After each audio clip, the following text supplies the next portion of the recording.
I'm T-Set, and this is a tea time lapse. My voice is still a little bit messed up because of the medication I'm trying, so bear with me.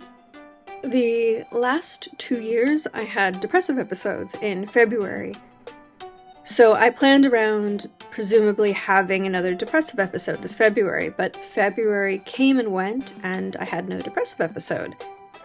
But then I was in a funk for like the first week of March, and then the depressive episode hit. As usual, it was over in a week's time, but I really need to kind of get out of my funk and start making art again, and so I decided to draw Mini Mon again. I hadn't updated Mini Mon since I made T-Set's 3.1 update, so I wanted to revisit her design. My first design for Mini Mon was meant to look like T-Set had tried to make herself in a game using the pre-made avatar customization options. But with this design I've decided to move away from that and allow Mini Mon to be more her own character and to have something really fun. I thought something kind of modern and space themed might be fun.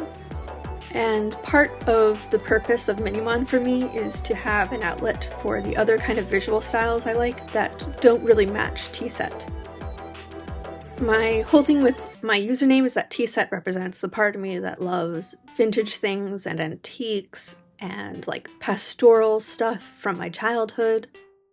My love of things like Wind in the Willows and the Moomins and the more comfy Studio Ghibli films. Whereas the monster half of my username represents the fact that I grew up in the 2000s and that I taught myself HTML in middle school. It's the part of me that grew up during a time of Neopets and Aquapets and Tamagotchi. So having Fairy T-Set and Mini Mon allows me to explore these disparate parts of my childhood and these two disparate aesthetics that I like. So basically T-Set is old things and nature, and Monster is new things, or relatively, and technology. I've been thinking about how I want to try streaming next year, and I've been thinking about how it would make more sense to start off as Mini Mon than T-Set when it comes to that time period in the beginning that is going to be me figuring out if I like streaming, because Mini Mon's world is so much simpler and easy to draw. I imagine it to be kind of glossy with lots of rounded shapes, and since it's a digital space it makes sense for there just to be like windows popping up. Whereas scenes from around T-Set's cottage are going to be a lot more detailed, they're going to take place in different rooms. I want to have ways that you can interact with different little fairies, and when images or alerts pop up, I want them to be grounded in physical objects, things made of wood or metal or paper. For example, it's taken a while for me to implement extra images showing up in these videos because I wanted them to be grounded in an object, which meant coming up with a good idea and then animating it. I'm really happy with what I finally made. I think it's really nice and fits the world of T-Set's cottage.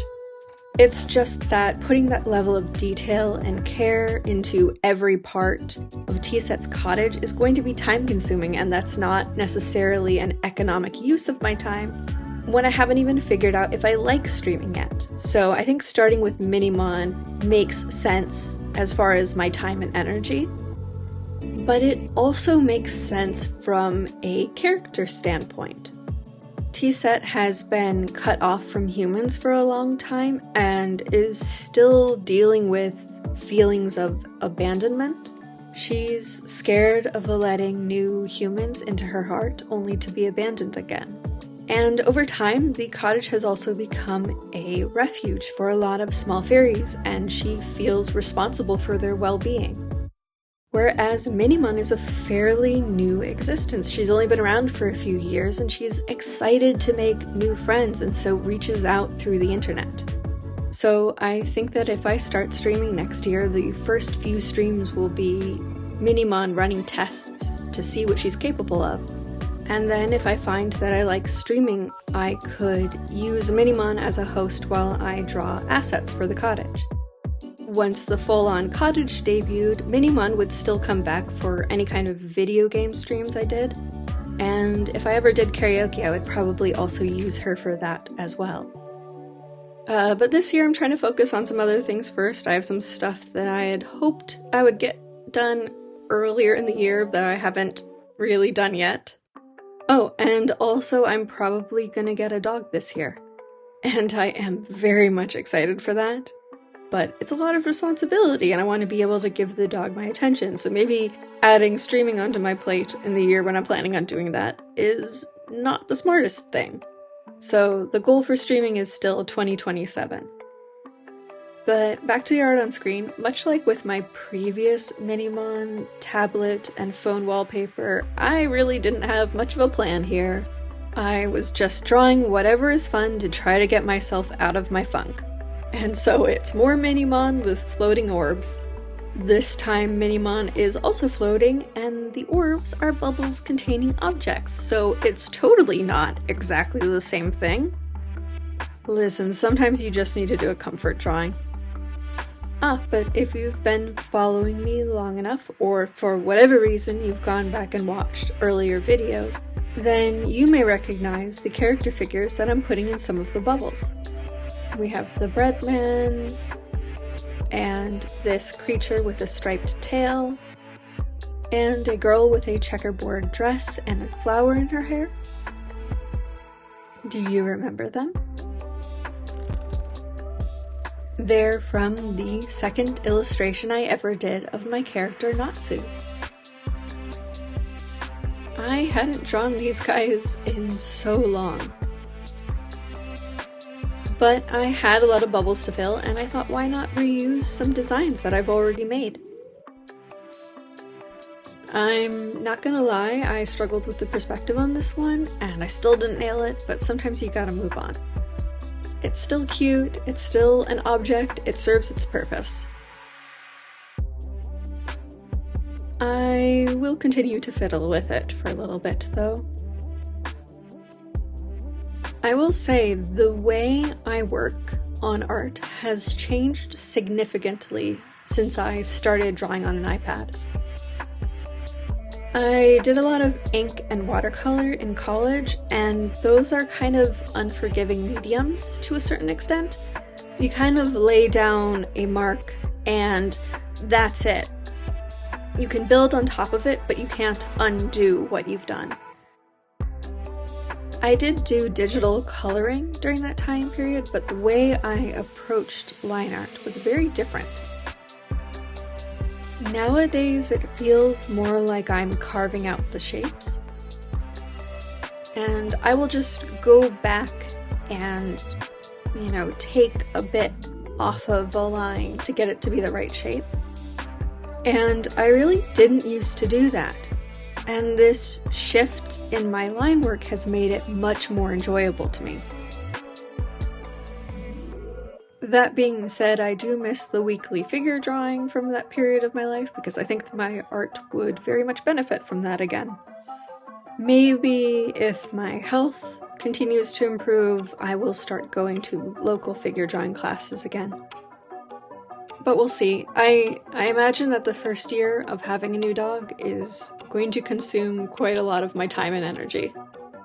But it'll be so worth it. I miss having a dog so much. My childhood dog passed away a little over a decade ago, a couple years before my chronic illness was diagnosed. I miss him. Yeah, I delete this heart. It just doesn't match the visual style I was going for. Here's a coat hanger and a lunchbox. I think the only time I've had a hard plastic lunchbox like this was in elementary school, when my mom let me pick out one at the grocery store. It had the inner senshi from Sailor Moon on it, but I had no clue what Sailor Moon was, I just liked the art. It wasn't until on the school bus one day that an older student told me that they're the characters from a TV show. I kept redrawing these socks. A little party hat, a 4-leaf clover and ladybug for good luck.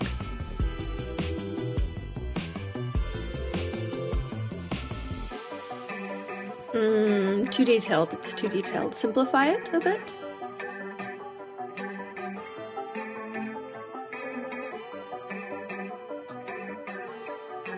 I didn't know what to put in this mostly cut off bubble. Enough of it is showing that you should be able to see what's in it, but a lot of it is going to be cut off. And now it's time for line art. Much like the previous time I drew Mini Mon, I'm using thicker line art than I usually do. The way her eyes are drawn did change from the first design to this one. I wanted them to be more detailed and to better be able to look in different directions. I struggled a bit to get this hand to look nice. The arms really didn't change a lot from the previous design to this one, and I'm keeping the little moons on her palms. I'm mostly just going to change the material that the stars and palms are made out of. Oh, and the soles of her shoes will be made out of the same material.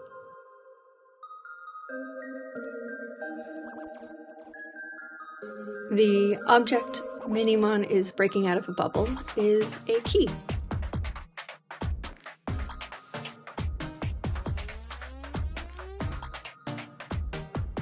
This was an interesting experiment for me to figure out how the popping bubble would look. I wanted it to look more stylized rather than realistic. If I'm gonna have a bunch of objects, at least one of them needs to be a teapot.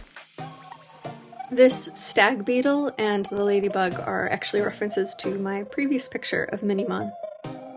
Like this image, that image is also a downloadable wallpaper for my patrons.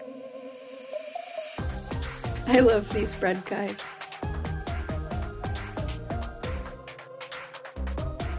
Most of Mini Mon's stars are a more rounded shape than T-set stars, but I used T-set star shape on the boots.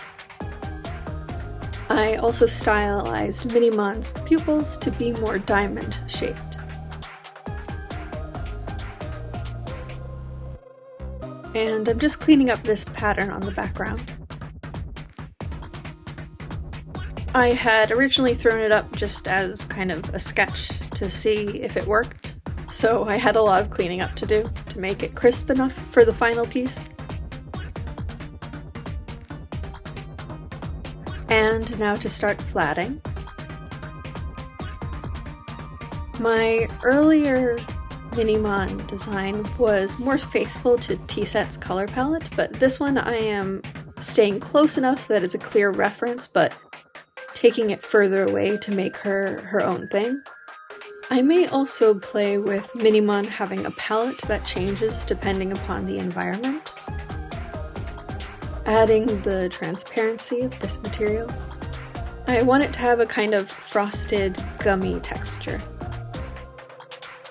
Drawing a more opaque edge for the bubbles. I ended up dividing the bubbles into 3 different groups to make it easier to work on them because I wanted them to be different amounts of receding into the background. And here I'm just darkening Mini Mon's colors because I want this to be a less lit area. Later on in the picture, I end up realizing I don't want my usual multiply line art on the bubbles, and so I actually turn the bubble line art into a normal layer and make them bright colors. I mostly colored the bubbled objects using clipped layers, so I started off just coloring them all white.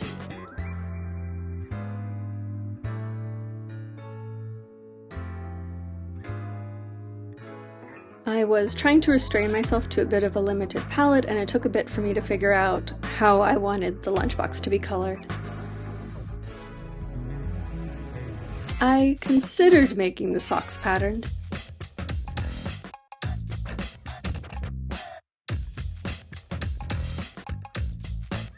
And then adding this soft light layer to all the bubbles, just making them more transparent in the center.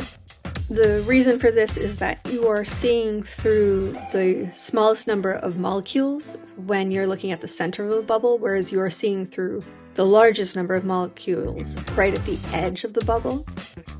I knew I wanted the gummy-like material of Mini Mon to glow, and I wasn't sure if I also wanted the pupils and the key to glow.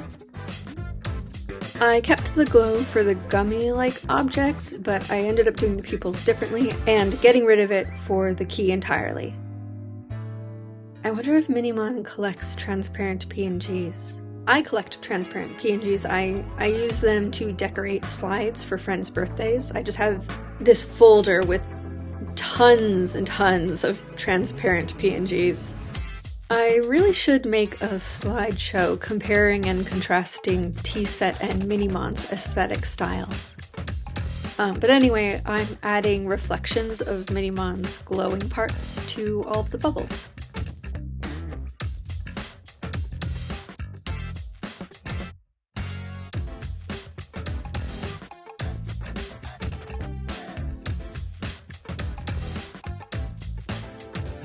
They end up being on a screen layer. That way, the bubble continues to come across like it's transparent.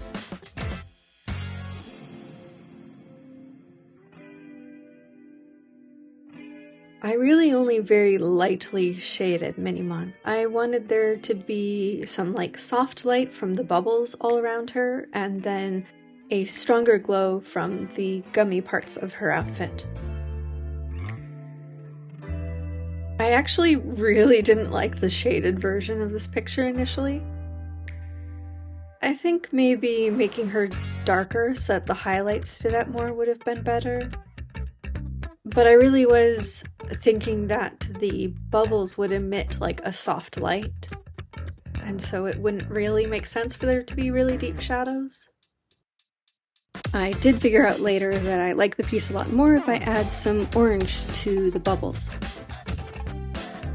Trying to use the right color to show a orange glow on something teal is a little bit tricky, especially because I don't use any shortcuts. I am really just trying to feel out what color looks right.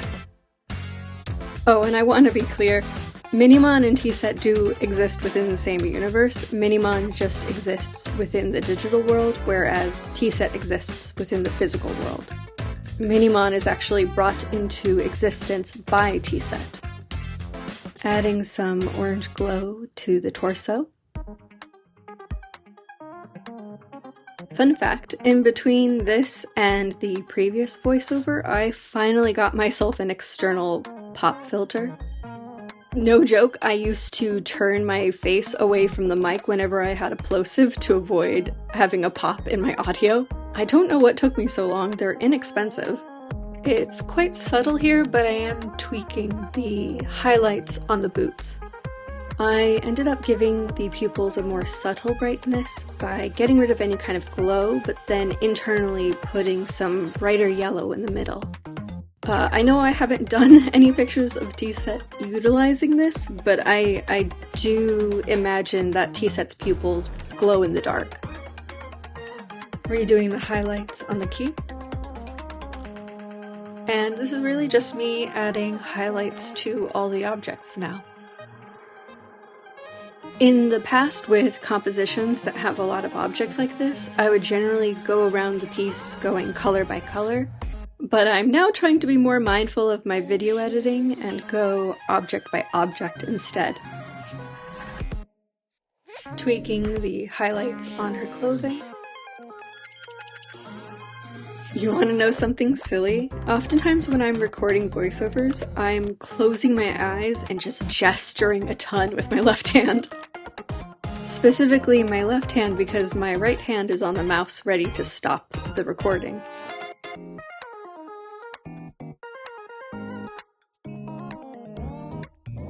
I've said this before, but if anyone's curious, the brush that I use for shading is a Max Pack gouache brush, and the brush that I use for line art is also Max Pack, but I've moved it around so much in my program that I don't remember which pack it's from.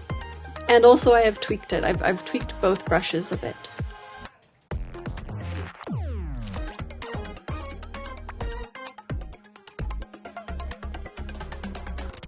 I did momentarily consider making the bubbles cast more light, but it just didn't make sense because it would have been so even across, so I just didn't do it. In hindsight, I wish I had put more darkness in spots where the bubbles probably wouldn't hit. I think that's the key thing I could have done that would have improved this piece. But here is the final piece.